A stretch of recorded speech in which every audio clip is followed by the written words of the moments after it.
beautiful Chicago. And today our question comes to us from Tulip Tree.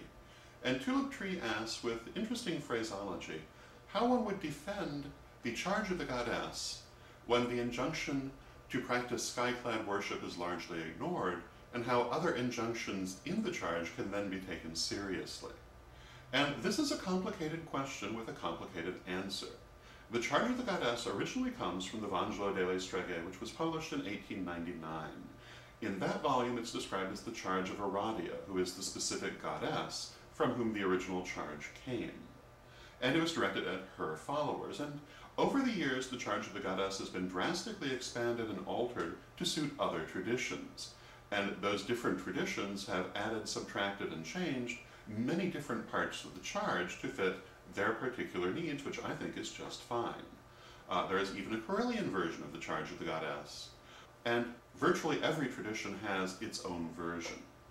Having said that, I would regard the charge of the goddess as being inspirational rather than instructional, and I would say that a number of the different parts of it can be interpreted differently according to A, what language you're reading it in, because the original is in Italian, and B, exactly how you take these things in terms of what they mean.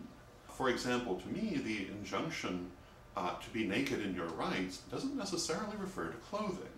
It refers to attitude, and I think to some extent to how you're perceived by society. So in the Karelian charge, we phrase it as be open in your rites because we believe that's what it originally meant.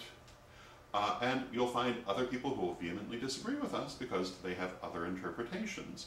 And just like the Christian Bible, the charge of the goddess has a lot of different versions and a lot of different interpretations. And because of that, we really shouldn't be that worried about whether people are following it exactly, because people aren't likely to do so, and even if they do, it won't carry from one tradition to the other anyway. So to me, it's a devotional piece rather than a set of instructions. And you know, people have different points of view as to how old the Vangelo delle Streghe is, how old the Charge of Aradia is. Some people believe that it was written by Charles Leland, some people believe it was written by Maddalena Toluti, and some people believe that it's genuinely quite ancient, and nobody really knows, and it doesn't really matter. What matters is what it means to us here and now. And again, I really perceive it more as a devotional piece. So I hope that answers your question, and until next time, may you blessed be.